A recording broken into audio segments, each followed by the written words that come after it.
Hey, Welsh Dragon Metals here. Today I'll be taking apart an old PlayStation 2.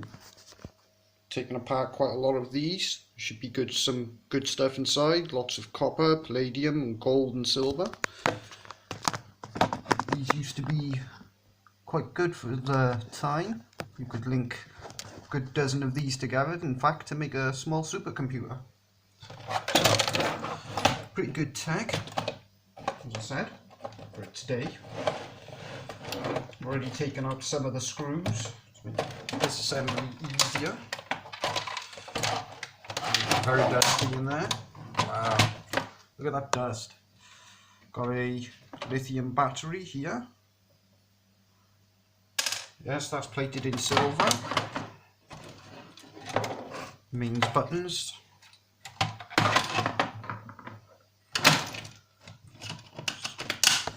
Snap them out. To be gentle with it.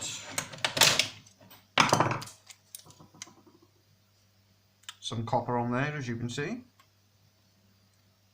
Tactile switches also usually have a little bit of silver within them. Bit of plastic waste over by there. Probably take a little while to do all this. Here we have the disk drive caddy. That's the timing battery there for electronic timing for the oscillator.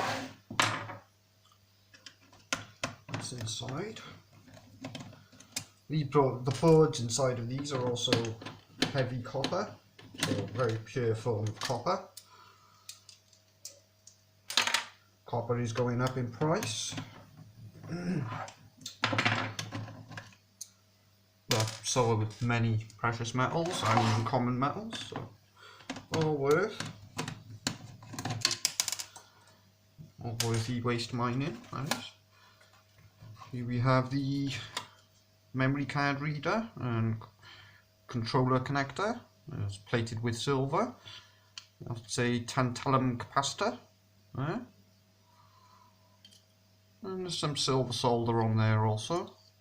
There's a nasty metal shield that'll need to come off. There we go, not difficult. Shiny silver solder there. There's a small chip also there, didn't notice that. Probably good for some gold recovery. Big heat sinks here. Melted down plenty of heat sinks in my time. They're very good for making ingots. Nice PC fan. Very, very dusty, however. Lots of plastic.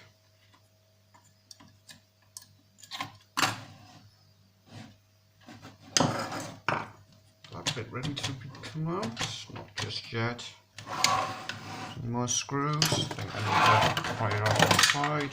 Indeed I do. I'll just expose the other side.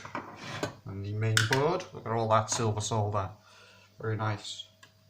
Quite a bit on that. I suspect this is the power supply board. Ooh, these screws are quite in there. Got them. Some water damage, I suspect. It's also very dusty and very old. I think it's onto the PlayStation 5 now, these days. Ooh, that one's not moving. Try a different screwdriver. Yep. Wow. These are really tight screws. Ow. Hurt my wrist doing that.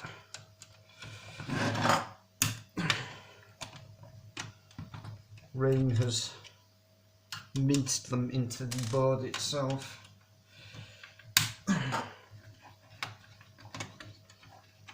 These were out of a wet shed though.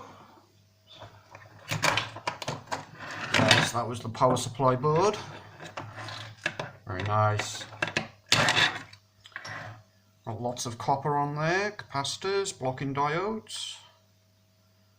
Shiny copper inside of these. Nice big transformer there. 100 U farads, 400 volts. Fuse, silver plated. Same as a lot of the capacitors. Then we've got an optocoupler and some small chips. So not bad on that one. Also got a mains plug here. Usually silver plated, if not. The material is usually an alloy of zinc and aluminium.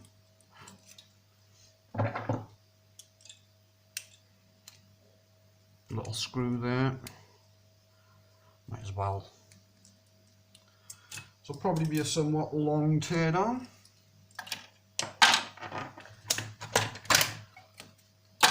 Well, I have taken apart many of these before, as I've said.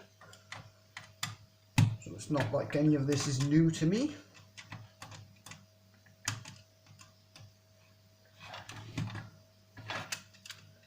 Kind of surprised none of these screws have thread lock upon them, which is like a type of glue that makes it really hard for them to remove them. Try a different screwdriver in a minute. This will work. I guess I'm stuck with the crosshead, the flathead. Yep, got it.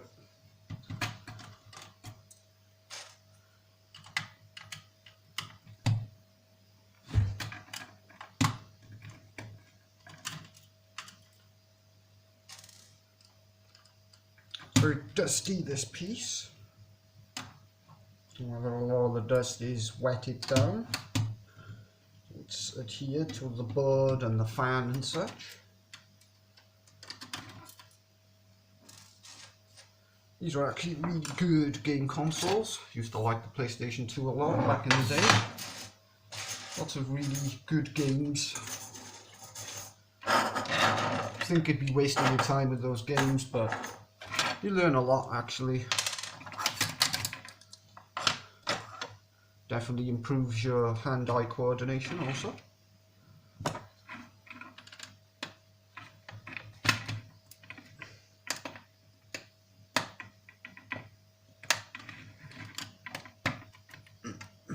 Well, that's quite stuck.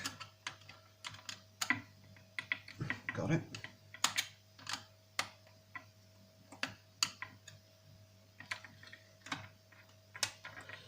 Hate these screws that are slightly sunk into the metal.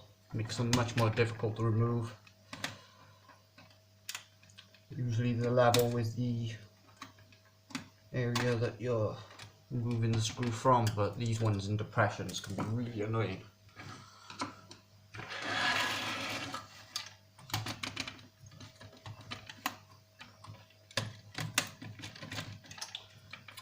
Some of the board off. Some screw here I've missed.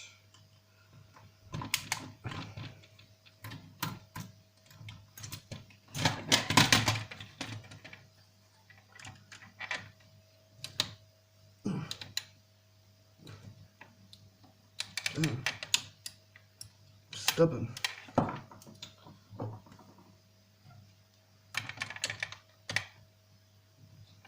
Sometimes it's needed to just loosen the screw with a pair of clippers. Might actually just bend that off with the plastic that it's on. No point. See?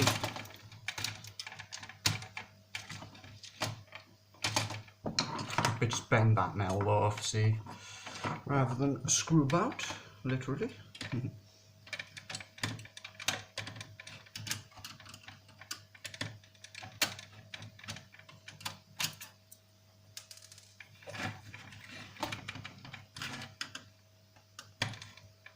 Good ways into this device already.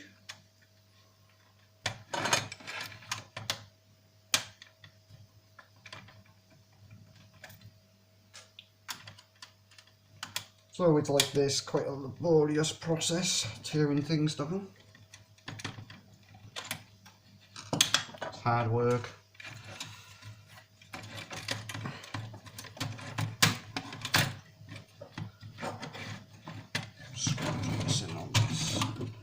That's that one there, but the board will be free. All come apart in one go. Brilliant.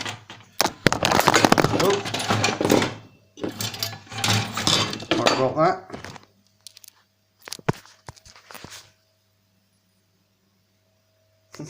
Lots of scrap there. Shiny metal alloys.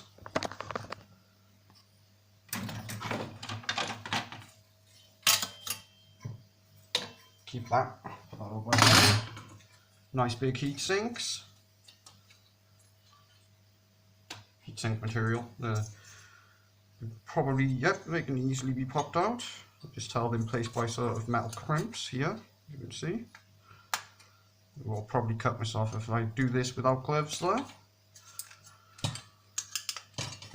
if I can pop them out from the other side. Nah, I think I'll wait rather than cut myself until I get some gloves on me. Worth quite a bit heat sinks if you sell them in job lots. And they're quite useful. Look at that board. Look at all that heavy copper and material.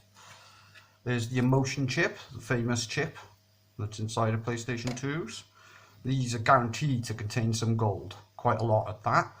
We also have a graphics card here, which works along with this, separately for some reason. It was a strange quirk of the PS2. Rather than working from one chip, it worked through two different graphics processors. That one and that one. But there's gold in each, as you can see. If I just peeled that off, there would be gold underneath there. I have videos upon that. And stripping them. Very good gold recovery. Let's have a closer up inspection. What I mean, there's that chip. Underneath that black ceramic chunk there is gold. As I said, I have videos on that. Check them out. There's the nice motion chip, motion engine. We have lots of capacitors here of different types, electrolytic and ceramic, and tiny ones. These tiny ones, MLCCs, see those little brown things, contain palladium in small amounts. We have a tantalum based blocking diode capacitor there, that thing. High quality solder as well. This solder on these boards melts at quite a high temperature due to the amount of silver within it. So in order to strip it off, you need quite a beefy blowtorch. I tend to use MAP gas myself, or propane. Quite big tantalum capacitors here. These are also silicon diodes. Inside of them there is little microchips. If I smash that off, they can be heated off though, like a great many other components. That's probably got more silver in it than gold, but it likely has a little bit of gold in there. It also has lots and lots of copper, like most microchips.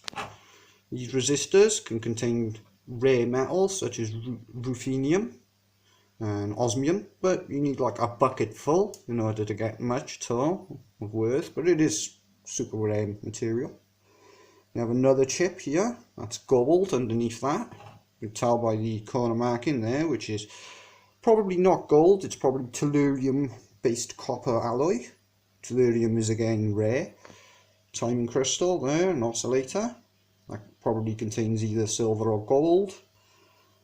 Copper, you can see the copper edging underneath there. The entire board is heavy copper, which is worth quite a bit now. You can see all that nice pure copper there. Some more silver solder, blobs. That's usually around 1 to 2% silver, rest is either tin and antimony.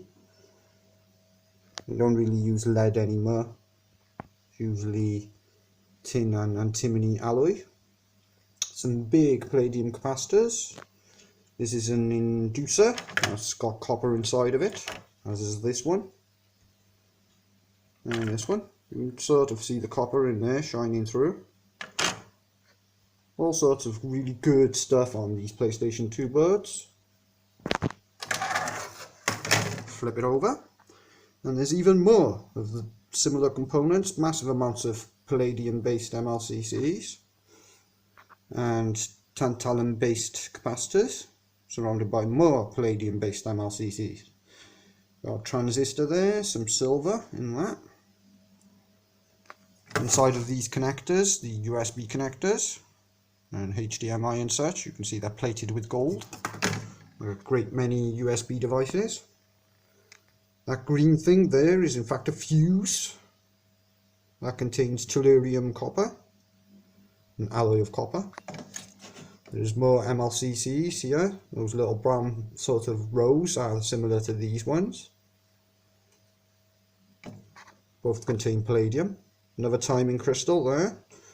That's a ceramic based one, probably contains gold and silver, or one or the other. Lots of chips here, quite sizable, good ones. And more over by here, with more tellurium copper. Nice row of chips there. And some connectors, which are silver plated. So good for silver recovery. Some steel from all the screws and the casing of the PlayStation 2 itself. Good power supply, full of lots of copper on that, to go with the rest of the copper from the large board. And one thing we haven't checked yet, that's the disk drive itself, which contains motors underneath here and there, as well as some copper wiring. Below the ones with connectors you can probably gather up and resell, so they're quite useful. More steel alloy, and that's for the axis frame itself, which can be actually reused and turned into a 3D printer. Some knowledge and other components. All this mylar here, this sort of soft material, has gold within it. But it is an exceptionally small amount, but there is still gold within there, as you can see. Look at all that, very nice. And you've got the laser underneath that, which also contains gold. I have videos on all of these things, check them out in my e-waste playlist. So, whole lot of stuff out of that. See you in the next teardown.